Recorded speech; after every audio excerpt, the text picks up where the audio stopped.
Hey guys, welcome back to the channel. Today we'll be talking about massive news surrounding Hedera, including how Hedera will be at the center of tokenization projects around the world, and news of a huge remittance partnership involving Hedera. So firstly, I'd like to bring to your attention a clip provided by the Hedera team, where the clip goes into details surrounding the benefits tokenization applications can provide for a number of industries around the world, most notably real estate. So the following clip features a representative of Hedera and a member of Quarters, which is a real estate organization, discussing the benefits surrounding tokenization and what this will mean for Hedera. Yeah, so a quarter it's a whole new way of thinking about home ownership. And what we've done is we have taken homeowners, people that want to go out and buy homes, and we're pairing them with people who want to invest in properties, right? That's another piece that a lot of people are locked out of. You can't participate in investing in real estate unless you are living in a home, because it's so expensive to go out, buy a property, get a property management company to take care of that. So really what Quarter is doing is we're taking the home occupant, the person who wants to buy the home, and matching them with these people who want to invest in property. And what the result of that is 50% cheaper for the consumer than a traditional mortgage, between 20 to 30% cheaper than market rent across the 13,000 zip codes that we've run our model against in the US, and returns for the investor similar to what you would see if you were to go out and buy a rental property and get a property manager and rent it out. And so it's really exciting. And the cool part about it is we're using this new distributed ledger technology to really make that possible. Because now you can come and you can fractionally invest in a property, down to $1 if that's what you want to do, and participate in this ecosystem that's never existed before, which is investment in owner-occupied real estate. So as mentioned in the clip, tokenization utility, especially through the usage of Hedera, will bring about a number of benefits, especially in terms of improving the ability for information to be stored more securely and potentially reducing costs associated with the purchasing of properties. So the Quant team have actually come forward and provided a tweet in regards to how tokenization could be utilized by the real estate industry over the long run and what this will mean for the wider industry, where the tweet read, "Today, real estate tokenization is in its infancy, but the market is growing at a rapid 19.8% CAGR each year. Experts are anticipating a boom. BCG, for example, predicts $3.2 trillion of home equity will be held in tokens by 2030.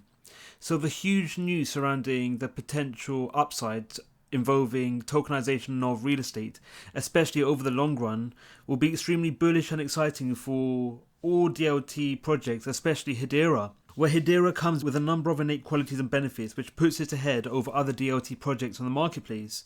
Most notably, Hedera's ability to verify and store a number of transactions at any given time, and also the network's ability to verify and enable actions to emerge at fixed and predictive fees. So it makes no surprise that organizations centered around the real estate industry would choose Hedera over other DLT projects. So extremely exciting, and time will tell in regards to the benefits and how the utility of Hedera's tokenization applications will have on the wider Hedera marketplace and for the price of HBAR. So in other news, last week, Taiwan's largest financial institution and Shinhan Bank completed an international remittance pilot on Hedera. So this story was actually put into greater depth on the Hedera website, where they detailed as to how the largest financial institution in Taiwan, alongside one of the major banks in South Korea, in Shinhan Bank,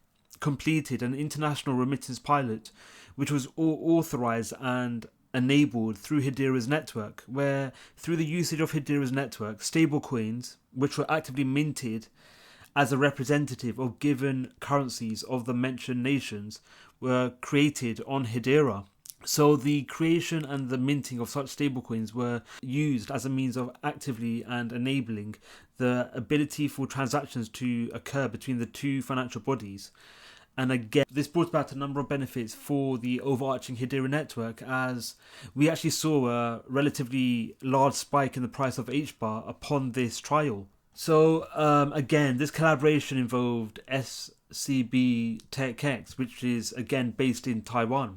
So the international remittance pathway, as authorized and validated by Hedera's network, actually occurred over a 24-hour market window. It's where the active ability for such transactions to emerge were authorized and validated at predictive fees, and settlement times were authorized simultaneously. So a huge benefit surrounding this remittance pathway pilot scheme is the fact that Hedera's utility was used on a wide scale international level, where the utility and the active usage of stablecoins provided by Hedera allowed for value to be passed between the mentioned financial bodies. And this goes to show how impressive Hedera's network is, where the mentioned organizations are at the center of directly utilizing Hedera's network. And this is quite unique, especially in regards to how Hedera is one of few projects on the marketplace that is being actively utilized by mainstream organizations, where the vast majority of other DLT projects on the marketplace are generally limited in typical DeFi applications and not generally used by large organizations.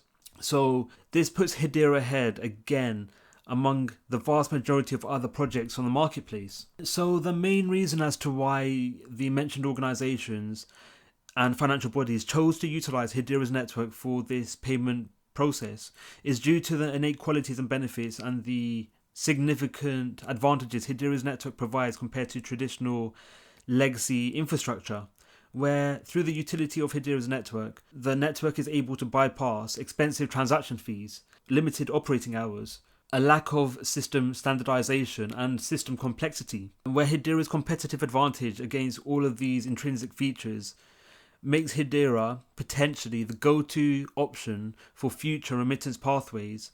So what does this all mean for HBAR token holders? So as the likes of more organizations choose to implement and utilize Hedera's network for remittances and stablecoin utility, this will lead to an increased demand for HBAR, where HBAR will be at the center of actively verifying and enabling such transactions to emerge. So this will see increases in the demand for HBAR, and as a result, this may see synonymous increases to the price of HBAR, especially over the long run, and as more organizations choose to implement and utilize the benefits Hedera's network provides, be it its general data sets and databases or Hedera's stablecoin provisions. So extremely exciting, especially for HBAR token holders, especially over the long run. So another story I'd like to bring to your attention is Fresh Supply Co. choosing to migrate their payment protocols away from MasterCard to Hedera. So this is actually quite significant, as this is one of the first instances where an organization has chosen to move away from traditional financial applications and infrastructure and has chosen to base their offerings and financial capability and architecture on DLT, in this case Hedera. So it indicates the first steps in the migration of payment protocols and other applications away from traditional infrastructure to DLT, in this example Hedera. So as we mentioned previously, Shinhan Bank and the Taiwanese financial organization, chose to implement and utilize Hedera's network in the mentioned remittance corridor, where stablecoins were at the center of authorizing transactions. And this is all coupled with a relatively new story of the Reserve Bank of Australia officially announcing that they are set to pilot a CBDC scheme through the utility and usage of Hedera's network. So Hedera is involved in a number of exciting financial developments, and we could see the fruition and the potential upsides these partnerships could lead to over the long run, not just for the overarching Hedera network, DLT network, but also for HBAR token holders. What are your thoughts on Hedera? Are you bullish on Hedera's partnerships with the mentioned financial organizations? Let us know your views in the comments below. Thank you for watching Crypto Clan. Don't forget to like, subscribe, and click on the notification bell. Let us know your views in the comments below. Thank you for watching, and we'll see you in the next video.